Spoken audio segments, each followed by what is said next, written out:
Coming up on Mountain News at 6, one person is dead after a farming incident in Knox County.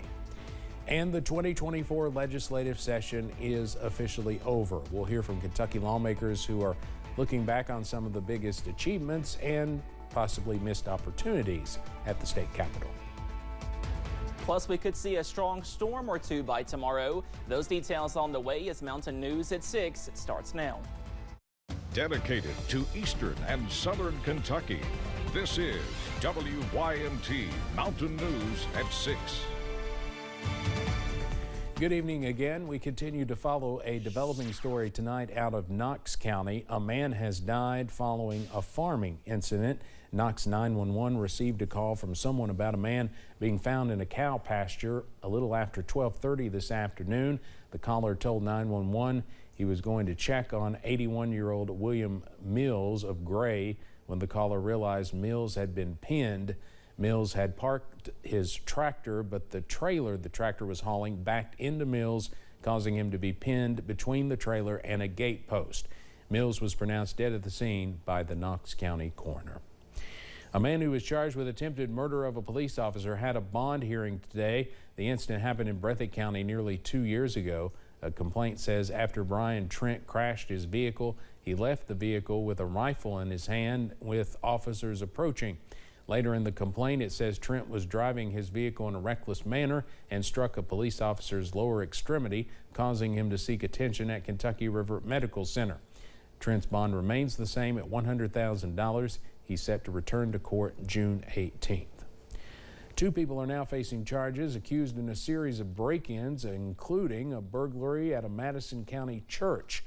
19-year-old Teresa Nolan and 21-year-old Jacob Long are each charged with burglary and criminal mischief. Mariah Congito tells us about the damage police say was left behind. According to the arrest citation, Teresa Nolan and Jacob Long used a handicap sign to break into this window on the back of the church. Once inside, more damage was done. This church became the first target in what police are calling a string of burglaries done by the pair. According to the arrest citation, Nolan and Long admitted to breaking into the church using a handicap sign. When they climbed in through the window, police say glass fell into the HVAC unit, causing it to break. Police say the two cut themselves on the glass in doing so. That window now boarded up. On the same day, police say Long also broke into another building on Berea Road. The address on the arrest citation is that of Jones Heating and Cooling. The owner told police items inside were damaged, multiple sets of keys were stolen, cars in the parking lot had been looked through, and a car was stolen. When police found the car, they say Nolan, who was driving, took off, leading police on a brief chase. It came to an end when police say Nolan crashed into a brick wall on EKU's campus, and the two took off on foot and got caught. According to the arrest citation, this break-in will cost the church thousands of dollars in damages. Now, we did reach out to the Madison County Sheriff's Office for comment and haven't heard back. In Madison County, Mariah Congito, WKYT. A former EKU professor faces more than 18 years in prison. A judge sentenced 36-year-old Kyle Knezevich for attempting to produce child pornography. According to a plea agreement, he admitted to planning to create sexually explicit videos of underage boys.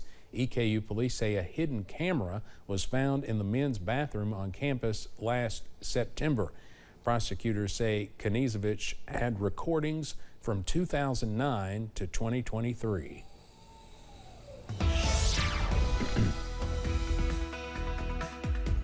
We are tracking some warm weather as we go into your Tuesday evening. Also tracking some sunshine. A live look from I-64 over in Rowan County. You can see plenty of blue sky back in the distance, and check out that current temperature up to 84 degrees over in Moorhead, up to 86 in Jackson, 84 also in Somerset, and 82 for London and in Harlan County at this hour. We should be close to 70, so all of us are well above average on this Tuesday, and some more above average weather is on the way for most of this week. After a few showers and storms earlier today close to the Big Sandy Valley, we are drying out under some sunshine into this evening, but that may change as we go into tomorrow, all thanks to this strong area of low pressure producing some severe weather this evening over Iowa, pushing into Missouri, also Illinois, And this weather system will continue pushing into our direction as we go into tomorrow. But until then, only a small chance of a passing shower this evening. Most are dry, also partly to mainly cloudy and mild. Lows are back in the middle to lower 60s to wake up on Wednesday. A small chance of a strong storm tomorrow and some cooler weather on the way for this weekend. More details on that forecast coming up in just a few minutes. Steve? Cameron, thank you. Police received several reports of a possible plane crash in the area today. Kentucky State Police reported they have received several calls about potential crashes. We received some here at the station as well.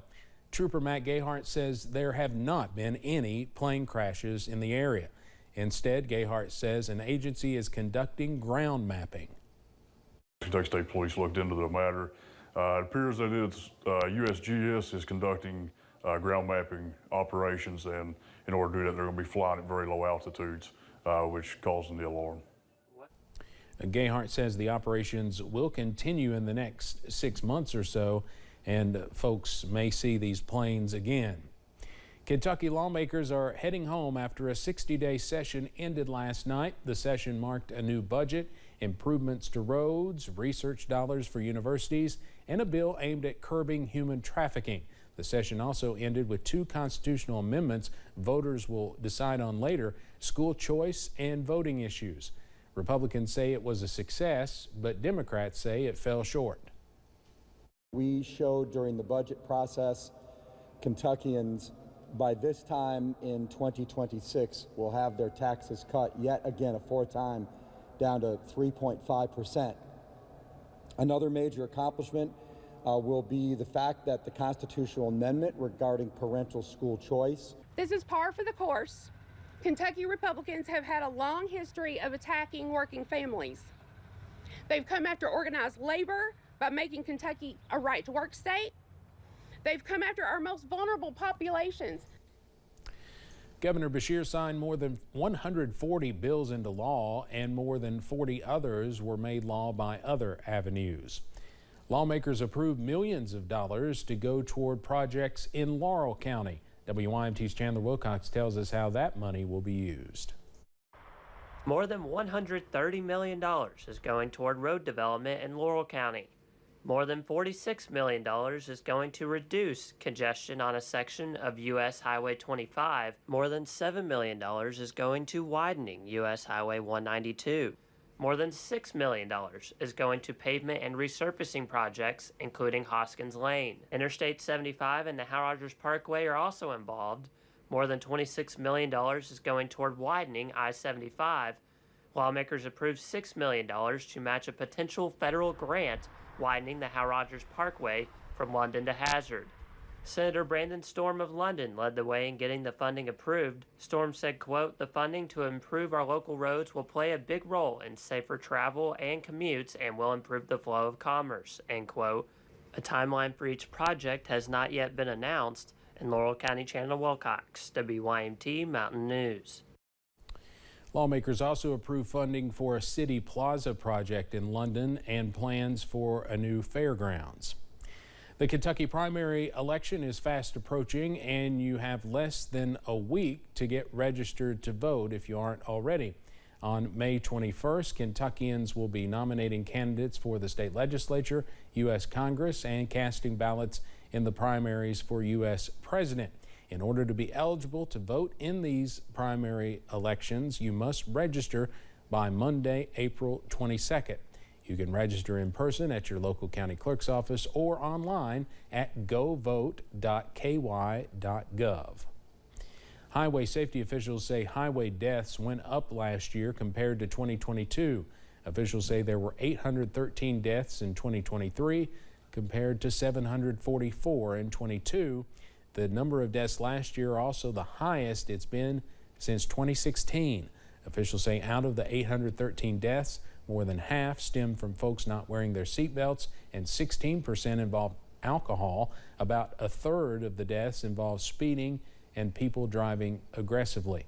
Governor Andy Beshear released a statement about this, saying, quote, "Any life lost on a Kentucky road is one too many, especially those that could have been prevented. We can all commit to buckling up, staying aware, and driving sober and distraction-free And Team Kentucky is committed to continuing to build safer bridges and roadways so we can reach our goal of 0 traffic deaths. Well, potholes can certainly cause problems for drivers throughout Kentucky. Potholes tend to be a year-round issue, but especially start to pop up during a freeze-thaw cycle that our weather usually goes through in the early spring. Aside from being an unpleasant nuisance, potholes can cause real damage to both your car and your wallet. The worst thing about hitting a pothole with your vehicle is if you only damage the tire on your car. Those are excluded from your policy.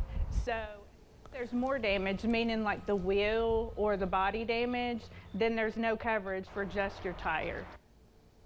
The Kentucky Public Protection Cabinet says they will consider reimbursement claims to cover repair costs and your auto insurance deductible as long as the driver can prove negligence in pothole repairs. Starting today, you can get some financial help with your electricity bills as the days start heating up. LIHEAP's Spring Subsidy Program is open now until the end of May. It's only eligible for households earning up to 150% of the federal poverty guidelines. If you apply, you could receive up to $200 towards your electric company for your next bill. So how do you get it? Karen Atkins with Kentucky River Foothills explains. Well, first of all, you have to be responsible for your cooling bill. So you have to be either a homeowner or a renter. You just have to provide your Social Security number and proof of income for everyone in the house. That's what will configure what your benefit is. Kentucky River Foothills services Estill, Clark, Madison, and Powell counties. Counties outside of those you can find local assistance through the various community action partnerships. We are tracking some more rain chances as we go into your Wednesday, plus a cooler weekend. Stay with us, your forecast coming up.